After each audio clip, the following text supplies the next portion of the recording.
Nous savons que Chris Hemsworth veut en finir avec son personnage de Thor, mais avant ça, il devra en finir avec Netflix dans Tyler Rake 2. Salut à tous, c'est Vince sur Plot Time et on se retrouve aujourd'hui pour parler du nouveau film Netflix Tyler Rake 2 alias Extraction 2 en VO. Il s'agit d'un film d'action américain réalisé par Sam Hargrave alias l'ancien chorégraphe de cascade de quelques films Marvel, et je crois que c'est comme ça qu'il a rencontré Chris Hemsworth sur le tournage, et je pense qu'il lui a proposé son fameux projet de Tyler Rake, inspiré du comic book Ciudad dans des Parks. Alors pour un premier film de réalisateur, je trouve qu'il s'en est pas trop mal sorti, autant sur la critique que commercialement, puisqu'il s'agit en fait du 7e plus gros succès d'un film anglophone pour un film Netflix original. Pour ma part, j'ai un peu de nostalgie sur le premier film pour une raison très particulière. Alors le film en lui-même n'est pas ouf, mais ça me renvoie à cette fameuse époque où je m'étais lancé activement sur ma chaîne YouTube. L'époque où je subissais le jugement de tout le monde et je n'avais absolument pas de communauté. J'étais vraiment tout nu. Ce qui fait que non seulement je ne recevais pas beaucoup de commentaires, mais à chaque fois que j'en recevais, j'avais une chance sur 4 de tomber sur ça. C'est un film d'action pur, on s'en fout du reste. T'es acteur, réalisateur ou ferme ta gueule, merci. Ah, c'était l'époque où je perdais mon temps à répondre à chacun des commentaires, y compris ce genre d'abruti fini. Et c'est là que j'ai découvert qu'il existe des gens sur internet qui ont un besoin, vraiment un besoin absolu d'écrire des trucs, même si ça n'a aucun sens. Non, moi je crois qu'il faut que vous arrêtiez d'essayer de dire des trucs. Moi quand vous faites ça, ça me fout une angoisse. Pour en revenir sur le film, Tyler Rake, encore une fois, j'insiste pour dire que ce n'est pas exceptionnel, mais je trouve qu'il y avait quand même une certaine maîtrise à la fois dans la réal et également dans son propos. Mais justement, c'est étrange qu'ils utilisent ce titre comme un genre de blockbuster pour la plateforme Netflix, alors que ça met en avant des sujets plutôt graves comme les enfants soldats. Bref, je n'attendais pas particulièrement cette suite, mais voyons quand même ce qu'est là dans le bide.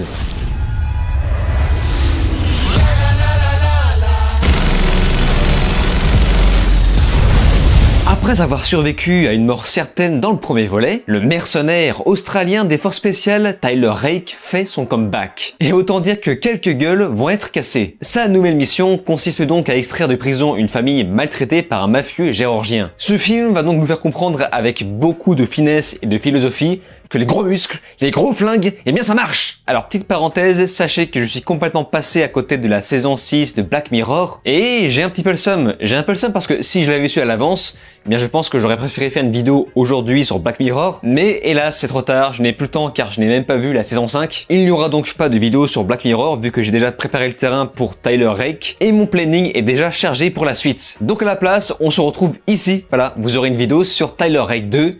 Wouhou! L'intro nous rappelle que la puissance du scénarium peut faire ressusciter n'importe qui. En tout cas, quand ça arrange l'histoire. Et c'est ainsi que Tyler Rake va revenir d'entre les morts. Bon, je vous cache pas que ça met quand même un petit peu de temps à décoller. Je constate que cette suite a toujours l'air d'insister pour mettre un petit peu de sériosité, avec un léger ton plus mature, notamment pour les sujets qu'il aborde, qui sont plutôt durs. C'était le cas du premier film. Derrière ces grosses scènes d'action se cachait un traitement difficile. La différence, c'est que dans cette suite, c'est quand même un petit peu plus soporifique. Au début, on est là, on est posé, on a vraiment envie que ça pète vraiment là. Bon là c'est le calme plat, mais est-ce que ça peut pas quand même péter un de ces quatre quand même? À chaque fois qu'on retourne sur l'arc de Golshifteh Farahani, vous savez avec son collègue qui joue mal, eh bien j'étais là à me dire c'est pas très intéressant ce que je vois. Tu vas rater le match.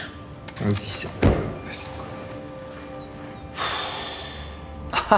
Il faut dire, sans vouloir être méchant, que le mauvais jeu d'acteur de son collègue accompagne bien le sien. Ce n'est pas une mauvaise actrice de façon générale, c'est juste que là, son expression est extrêmement monotone. J'ai eu l'impression de voir un espèce de robot inexpressif, à part dans 2-3 scènes. Et en plus, en dehors de ça, Tyler Rake 2 n'invente rien. Mais alors, rien. On aura le droit à tous les stéréotypes du thriller générique, y compris Tyler qui s'entraîne dans un montage à la Rocky 4. Et ils vont même aller jusqu'à pomper une scène de Matrix, c'est dire. Sans parler du fait que, globalement, cette suite n'est qu'un remake du premier film. Nous avons la même montée en climax avec le même storytelling. Mais notons tout de même que Tyler Rake 2 est un film Netflix qui va tenter de sortir de ses sentiers battus. Il essaye de faire des efforts en développant un minimum ses personnages, mais bon, faut quand même reconnaître que tout le monde est froid et chiant dans ce film. Voilà, je ne ressens rien, je ne ressens aucune émotion. J'attends juste bêtement la scène d'action suivante. Voilà, t'as les méchants d'un côté et les gentils de l'autre, et c'est tout ce qu'il faut savoir. Et une fois qu'on s'est débarrassé de ça, on peut enfin s'intéresser au film.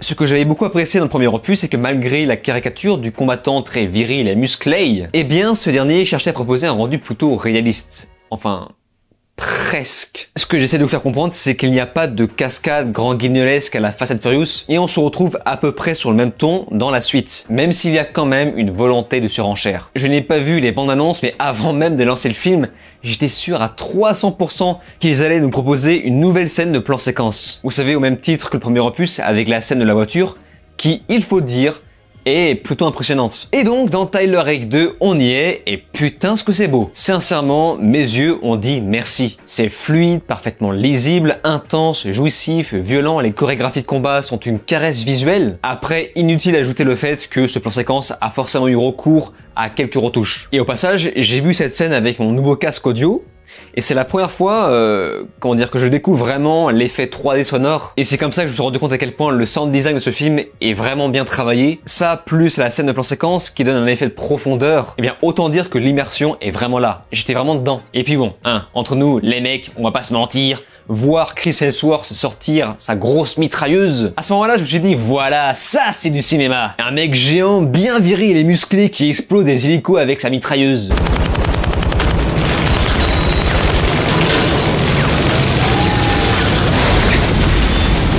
Plus sérieusement, visuellement, ce film est quand même très esthétique. Que ce soit la photo, le montage ou tout ce qui touche au visuel, c'est presque à sans faute. Alors il y a bien sûr une forte utilisation d'effets spéciaux, mais connaissant le réal, il va surtout avoir recours aux cascadeurs. Et en grande quantité. C'est clairement un film qui a été pensé pour ça. Une abondance de scènes d'action sans prétention. Mais sans surprise, le film ne se démarquera pas beaucoup sur les autres points. Tout comme l'espèce de musique thriller très générique, générée par une intelligence artificielle. Pour une production Netflix, je trouve que les films Tyler Rake s'en sortent plutôt bien. Et j'insiste parce que on peut trouver de bonnes séries sur Netflix, mais c'est beaucoup plus compliqué de trouver un bon film produit par cette même plateforme. Et pour le coup, Tyler Rake parvient quand même à bien se démarquer. Même si j'ai tendance à m'en cogner complètement du scénario, il y a quand même un gros effort de fait sur la réal et donne un aperçu plutôt clair de ce qu'on aimerait voir plus souvent sur la plateforme en termes de qualité pure. Mais il est quand même important de noter que ce n'est pas exceptionnel. Si vous n'aimez pas les thrillers d'action à l'américaine qui parlent de la guerre dans le monde, vous allez purement et simplement détester ce film. À partir d'ici, ce n'est qu'une question de goût. Pour ma part, je n'en raffole pas particulièrement, mais forcé de constater que Tyler Rake 2 se débrouille plutôt bien